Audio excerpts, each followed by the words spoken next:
स्त्रियों के विविध रोगों की चिकित्सा, बालकों की रक्षा के उपाय अथवा बलवर्धक औषधियां। श्री हरि ने कहा, हे शिव, पुनर्नरवा और अपामार्ग नामक औषधि की जड़ का गुण अद्वितीय है। इसका यथाविधि प्रयोग करने से प्रसव वेदना का कष्ट दूर हो जाता है।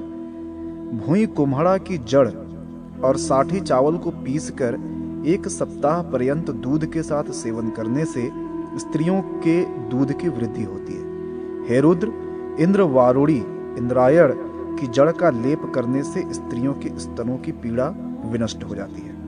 नीली परवल की जड़ तथा तिल को जल में पीसकर घी के साथ तैयार किया गया लेप ज्वाला गर्दभ नामक रोग का नाश करता है। पाढ़ा की जड़ को चावल के जल के साथ पीने से पाप रोग विनष्ट हो जाते हैं। ऐसे रोग का विनाश कुष्ठ नामक औषधि के पीने से भी संभव है। हे शिव, बासी जल में मधु मिलाकर पीने से वो पाप रोग को दूर कर देता है। गोघृत अथवा लाक्षा रस को समभाग में लेकर दूध के साथ उसे पीने से प्रदर रोग दूर हो जाता है। हे हर, द्विजयष्टि, ब्रह्मदंडी, त्रिकटु, सोंठ, काली मिर्च, पिप्पली का चूर्ण तिल के काढ़े में मिलाकर पीने से स्त्रियों का रक्त गुल्म रोग दूर हो जाता है। हे महेश, लाल कमल का कंद, तिल तथा शर्करा का औषधिक योग स्त्रियों में गर्भ धारण की क्षमता उत्पन्न कर देता है। शर्करा के साथ इन औषधियों को पीने से स्त्रियों का गर्भपात रुक जाता है तथा शीतल जल के साथ सेवन करने से रक्तस्राव भी बंद हो जाता है। हे रुद्र, शरपोंखा की जड़ का क्लाथ और कांजी, हींग तथा सेंधा नमक मिलाकर पीने से स्त्रियों को शीघ्र ही प्रसव हो जाता है। बिजौरा नींबू की जड़ को कटि प्रदेश में बांधने से भी प्रसव यथा शीघ्र हो जाता है। अपामार्ग की जड़ सिर पर धारण करने से स्त्री को गर्भजनित पीड़ा नहीं होती। हे हर, जिस बालक के मस्तक पर गोरोचन का तिलक रहता है और बालक शर्करा तथा कुष्ठ नामक औषधि का पान करता है, वो विष, भूत, ग्रह तथा व्याधि जनित विकारों से दूर रहता है। हे रुद्र, शंख नाभि, सुगंधित द्रव्य विशेष, वच, कुष्ठ और लोहे की ताबीज या कठुला बच्चे को सदैव धारण कराना चाहिए। इससे उपसर्ग जन्य विपदाओं से बच्चों की रक्षा होती है। मधु के सहित पलाश, आंवला और विडंग का चूर्ण तथा गोघृत का पान करने से प्राणी महामति, कुशाग्र बुद्धि वाला बन जाता है। हे महादेव, 1 मास तक इस औषधि का सेवन करने से मनुष्य वृद्धावस्था जन्य मृत्यु के भय से रहित हो जाता है। हे रुद्र, पलाश बीज, तिल, मधु और घृत समान मात्रा में लेकर 1 सप्ताह तक सेवन करने से वृद्धावस्था दूर हो जाती है।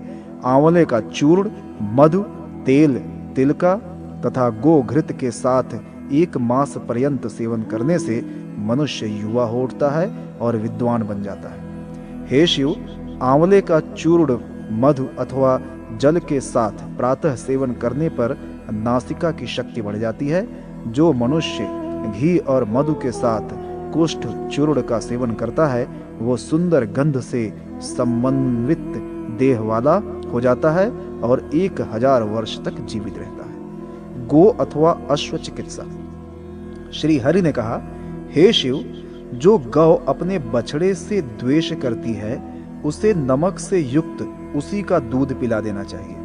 ऐसा करने से वो बछड़े से प्रेम करने लगेगी। कुत्ते की हड्डी को भैंस और गाय के गले में बांधने से उनके शरीर में पड़े हुए कीड़े गिर जाते हैं, इसमें संदेह नहीं। घुंघुची की जड़ को खिलाने से भी गायों के शरीर में पड़े हुए कीड़े विनष्ट हो जाते हैं। हे शिव, वरुण फल के रस को हाथ से मथकर उसे घाव में भरने से उसके अंदर पड़े हुए 4 पैर वाले तथा 2 पैर वाले कीड़े नष्ट हो जाते हैं। हे रुद्र, जया नामक औषधि को घाव में भरने से वो सूख जाता है। हाथी का मूत्र पिलाने से गाय और भैंसों में फैलने वाला उपसर्ग रोग, दैवी आपदा जन्य महामारी आदि नष्ट हो जाता है।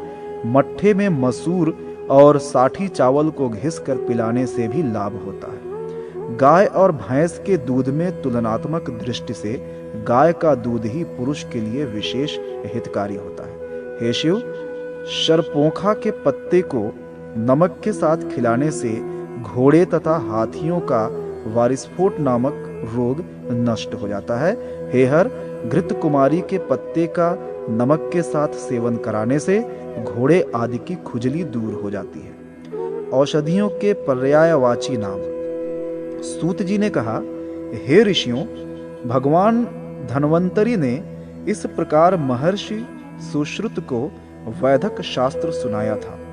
अब मैं औषधियों के पर्यायवाची नाम संक्षिप्त रूप से आप सभी को सुनाऊंगा। स्थिरा, विदारी गंधा, शालपर्णी तथा अंशुमति एक ही औषधि के नाम है। लांगली नामक औषधि ही कलसी, क्रोस्ट्रा पुच्छा तथा गुहा नाम से जानी जाती है। पुनर्नवा को वर्षाभ, कठिल्या और करुड़ा कहा जाता है। उरुबुक, आम तथा वर्धमानक ये एरंड के नाम है। झषा और नागबला को एक ही औषधि मानना चाहिए। गोक्षुर अथवा गोखरू को श्वदंष्ट्रा कहा जाता है। शतावरी नामक औषधि वरा, भीरू, पीवरी, इंदिवरी तथा वरी के नाम से प्रसिद्ध है। व्याघ्री, कृष्णा, हंसपादी और मधुस्रवा वृहति नामक औषधि के पर्याय हैं। कंटकारी या कटेरी को क्षुधा, सिंही तथा निदिग्ध का कहा जाता है। वृश्चिका, त्रयमृता, काली और विषदनी सर्पदंता नामक औषधि के नाम है। मरकटी, आत्मगुप्ता, आर्शेयी तथा कपिक कच्छुका ये शब्द एक ही अर्थ के वाचक हैं। मुद्रपर्णी और शुद्र सहा मूंग के तथा माशपर्णी एवं महासहा उड़द के पर्याय हैं। दंड योगंक दंडिनी को त्यजा, परा और महा नाम से स्वीकार किया गया है। न्यग्रोथ और वट बरगद का तथा अश्वत्थ और कपिल पीपल का वाचक है। प्लक्ष को गर्भभांड, परकटी तथा कपीतन कहा जाता है। अर्जुन वृक्ष का नाम पार्थ, ककुब और धन्वी है। नंदी वृक्ष को प्ररोही तथा पुष्टिकारी कहते हैं। वंजुल और वेतस एक ही औषधि के वाचक हैं। भल्लातक तथा अरुष्कर भीलावा को कहा जाता है। लोध्र, सारवक, धृष्ट और तिरीट नाम से अभिहित है तथा वृहत फला, महाजंबु और बाल फला एक अर्थ के वाचक है। जल जंबु नादेई का नाम है। कड़ा, कृष्णा, उपकुंची, शौंडी और मागधिका ये नाम पिप्पली के हैं। उसके जानने वाले लोग उस औषधि की मूल को ग्रंथि कहते हैं। ऊषण नामक औषधि को मारिच तथा विश्वा नामक महौषधि को शुंठी या सोंठ कहा जाता है। व्योष, कटुत्रय तथा त्रयुष्ण इसी औषधि का नाम है। लांगली को हालिनी और श्रेयसी को गज पिप्पली कहते हैं। त्रायंती का त्रायमाणा तथा उत्सा का नाम सुवहा है। चित्रक का नाम शिखी है।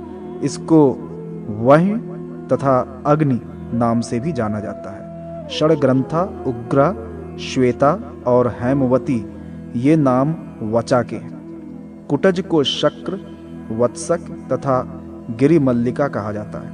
उसके बीजों का नाम कलिंग, इंद्रयव और अरिष्ट है। मुस्तक और मेघ नाम मोथा के वाचक हैं। कौंती नामक औषधि हरेड़ू का नाम से जानी जाती है। एला और बहुला शब्द बड़ी इलायची तथा सूक्ष्म मैला एवं त्रुटि शब्द छोटी इलायची के वाचक हैं। भांगी का नाम पद्मा तथा कांजी का नाम ब्राह्मयष्टि का है। मूर्वा नामक औषधि मधुरसा और तेजनी का नाम तिक्तवल्लिका है। महानिम्ब को बृहनिम्ब और दीप्यक को यवानिका अजवाइन कहा जाता है। विंग का नाम कृमि शत्रु है। हिंग अर्थात हींग को रामठ भी कहते हैं। अजाजी जीरक अर्थात जीरे का पर्यायवाची शब्द है। उपकुंचिका को कारवी कहा जाता है। कटुला, तिक्ता तथा कटुरोहिणी ये 3 कटुकी नामक औषधि के वाचक हैं। तगर का नाम नत और वक्र है। चोच, त्वच तथा वरांगक दारूचीनी नामक औषधि कहलाती है। उद्दीच को बालक, मोथा तथा विबेर को अम्बु बालक के नाम से अभिहित किया गया है। पत्रक और दल नाम तेज पत्ता के हैं। आरक को तस्कर कहा जाता है। हेमाब नामक औषधि का नाम नाग भी है, इसलिए इसको लोग नागकेशर कहते हैं। अस्त्रिक तथा कश्मीर बाहलिक शब्द कुंकुब के वाचक हैं। पुर, कुटनक, महिषाक्ष तथा पलकंशा शब्द गुग्गुल के वाचक हैं। कश्मीरी और कटफला श्री परड़ी को कहा जाता है। शल्यकी, गजभक्ष्या, पत्री, सुरभि तथा श्रवा नाम गजारी औषधि के हैं। आंवला को धात्री तथा आमल की तथा अक्ष एवं भित्तिक बहेड़ा को कहा जाता है। पथ्या, अभया, पूतना और हरितकी शब्द हर्रे के पर्यायवाची हैं। इन तीनों फलों को एक में मिलाकर त्रिफला कहा जाता है। करंज या कंजा उद्कीर्य तथा दीर्घवृत्त के नाम से प्रसिद्ध है। यष्टि, यष्ट आह्वय, मधुक और मधुयष्टि ये जेठी मधु के वाचक हैं। धातकी, ताम्रपर्णी, समंगा तथा कुंजरा धाति फूल के नाम माने गए हैं। सित, मलयज, शीत और गोशीर्ष को श्वेत चंदन कहा जाता है। जो चंदन रक्त के सदृश लाल होता है उसका नाम रक्त चंदन है। काकोली नाम की औषधि को वीरा, वयस्या और अर्क पुष्पिका के नाम से भी जाना जाता है। श्रृंगी नामक औषधि करकट श्रृंगी तथा महाघोषा के नाम से प्रसिद्ध है। वंश लोचन को तुगाक्षरी, शुभा और वांशी के नाम से भी जाना जाता है। द्राक्षा का नाम मृद्विका तथा गोस्तनिका है। उशीर अर्थात खस नामक औषधि का नाम मृणाल और लामज्जक है। सार को गोपवल्ली, गोपी और भद्रा कहा जाता है। दंती नामक औषधि का नाम कंटक टेरी भी है। हल्दी को दारू, निशा, हरिद्रा, रजनी, पीतिका और रात्रि कहा गया है। वृक्षादनी, छिन्नरूहा, नीलवल्ली तथा अमृत रसा नाम वाली औषधि ही गुड़ूची है। वसुकोट, वाशिर और काम्पिल्य नामक औषधि एक ही है। पाषाण भेदक, अरिष्ट, अश्मभित तथा कुट्ट भेदक ये सभी नाम पत्थर चट्टा या पत्थर चूना के वाचक हैं। घंटाक को शुक्कक और सूचक को वचा, वच नाम से अभिहित किया गया है। पीत शाक को सुरस तथा बीजक नाम से जाना जाता है। वज्र वृक्ष को महावृक्ष, स्नुही को स्त्रुक, थूहड़ और सुधा को गुड़ा माना गया है। तुलसी को सुरसा और उपस्था कहा जाता है। लोग इसी को कुठेरक, अर्जुनक, परड़ी और सौगंधि परड़ी भी कहते हैं। नील नामक औषधि सिंधुवार है और निर्गुड़ी को सुगंधिका कहा जाता है। सुगंधि परड़ी नाम की औषधि वासंती और कुलजा नाम से जानी जाती है। कालियक नामक औषधि के पर्यायवाची शब्द हैं पीत, काष्ठ और कतक। गायत्री नाम की औषधि का नाम खादिर है। कंदर अर्थात कत्था उसी का भेद माना गया है। नील कमल के वाचक इंदिवर, कुवलय, पद्म तथा नीलोत्पल माने गए हैं। सौगंधिक, शतदल और अब्ज कमल को कहा जाता है। अजवर्ण, उर्ज, वाजकर्ण तथा अश्वकर्ण एक ही औषधि के नाम हैं। श्लेषमांतक, शेलु और बहुवार एक ही अर्थ के वाचक हैं। सुनंदक, कुकुदभद्र, छत्रा की तथा छत्र रास्तना नाम की औषधि के वाचक हैं। कबरी, कुंभक, धृष्ट, क्षुद्विधा और धनकृत एक ही औषधि के नाम हैं। कृष्णार्जक तथा कराल नामक औषधि कालमान तथा काममान नाम से प्रसिद्ध है।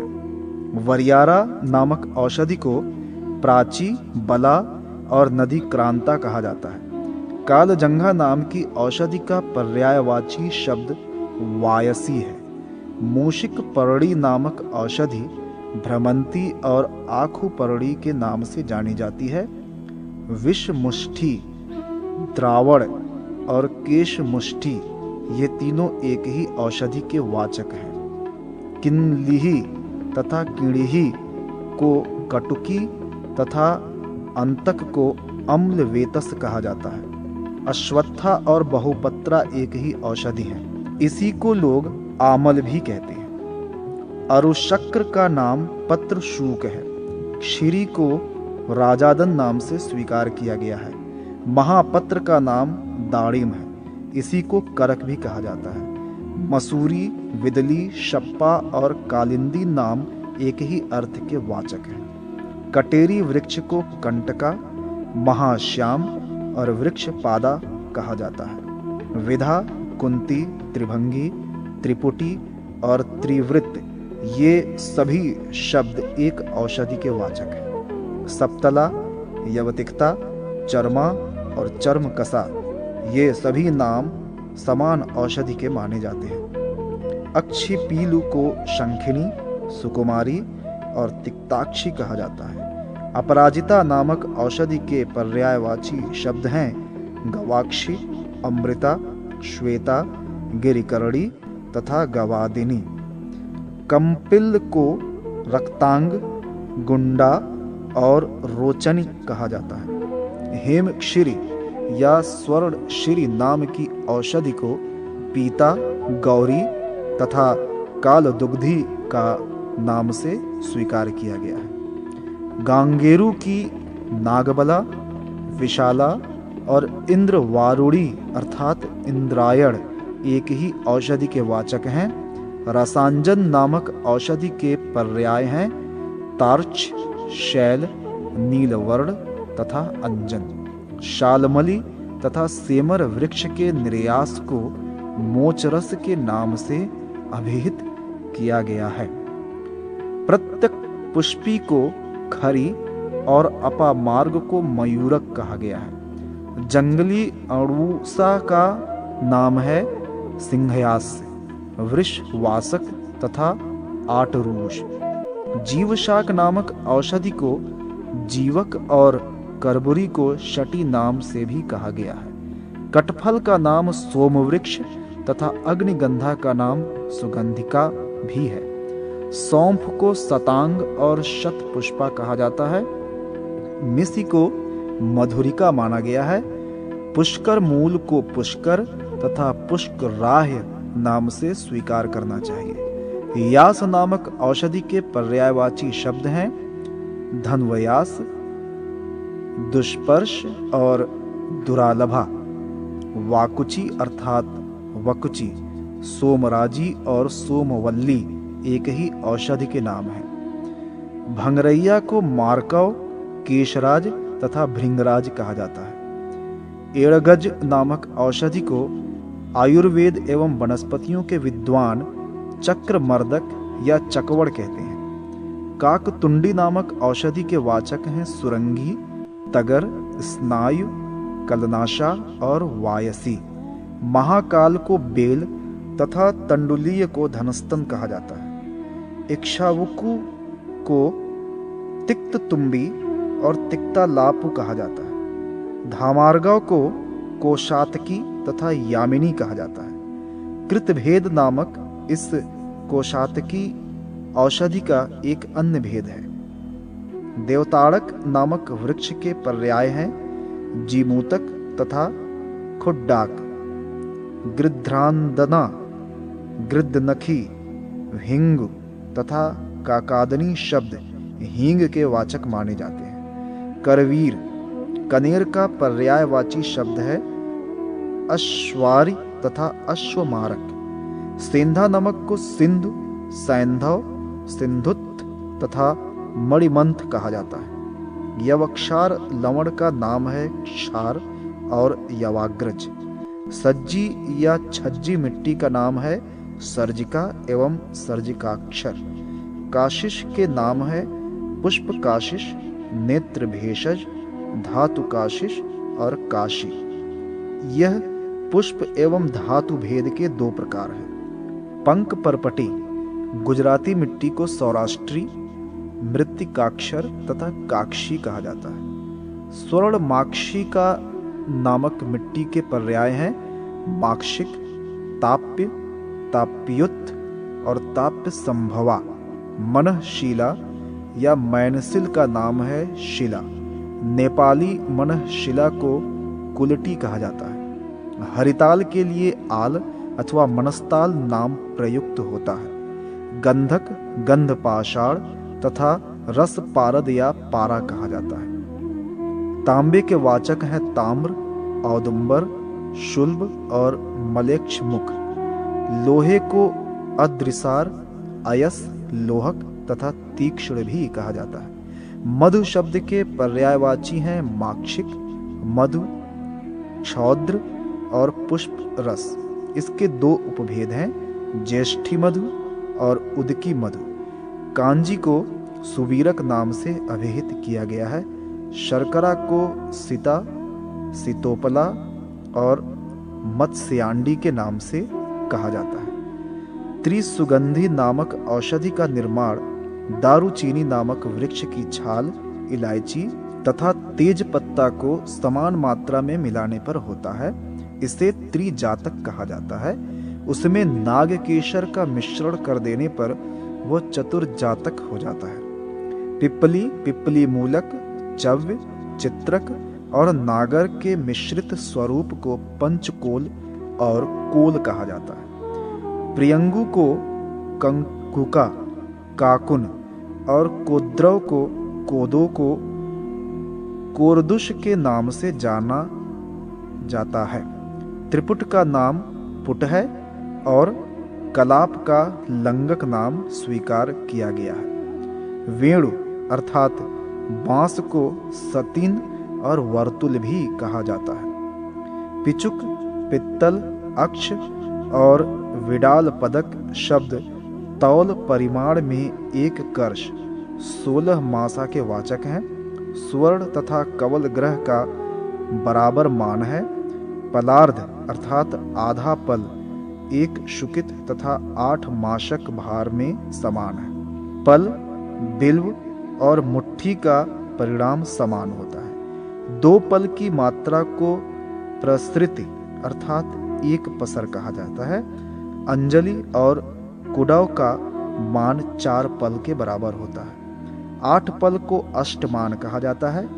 उसे मान भी कहा गया है। 4 कुडव का एक प्रस्थ, एक सेर और 4 प्रस्थ का एक आढ़क अर्थात एक अढ़ैया होता है। इसी को एक काशपात्र कहा गया है। 4 आढ़क का एक द्रोण होता है। 100 पल का एक तुला और 20 पल का एक भाग माना गया है। विद्वानों ने प्रस्थ आदि की मात्रा में प्राप्त होने वाले द्रव्यों का मान तो इस प्रकार से कहा है, किंतु द्रव्य पदार्थों की मात्रा को उसका दोगुना स्वीकार किया गया। भद्र दारु देवकाष्ठ तथा दारु देवदारु के वाचक है। कुष्ठ को आमय और मानसी को नलदंश कहा गया है। शंख नामक औषधि का नाम शुक्ति नख है तथा व्याघ्र नाम की औषधि व्याघ्र नखी या व्याघ्र नख शब्द से कही गई है। गुग्गुल नाम की औषधि के वाचक पुर, पलंकश तथा महिषाक्ष शब्द हैं। रस गंध रस का पर्यायवाची है। इसी को बोले भी कहा जाता है। सर्ज अर्थात राल सर्ज रस का बोधक है। प्रियंगु, फलिनी, श्यामा, गौरी और कांता इन नामों से अभिहित किया गया है। करंज या कंजे का नाम नक्तमाल, पुतिका और चिर बिल्बक है। शीघ्र, शोभांजन तथा रोणमान नाम से प्रसिद्ध है। इसे सहजन भी कहा जाता है। सिंधुवार नामक औषधि के वाचक है जया, जयंती, शरणी और निर्गुंडी। मोरटा नामक औषधि पीलुपर्णी मूर्वा है तथा तुंडिका नाम तुंडिकेरी है। मदन वृक्ष को गालव बोधा, घोटा और घोटी कहा जाता है।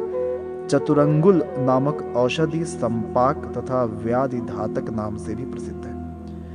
आरगवद का नाम राजवृक्ष और रैवत है। दंती को लोग का केंदु, तिक्ता, कटकी और विकंकत कहते हैं। निम्ब को आरिष्ट कहा गया है तथा पटोल का एक नाम कोलक, परवल है। वयस्था का नाम विशिल्या, छिन्ना और छिन्न रूहा है। गुड़ूची के पर्यायवाची हैं वशा, दंती तथा अमृता। किरातक्ति का नाम भूनिम्ब और कांडतिक्त है। सूत जी ने कहा, हे शौनक, ये सभी नाम वन में उत्पन्न होने वाली औषधियों के हैं।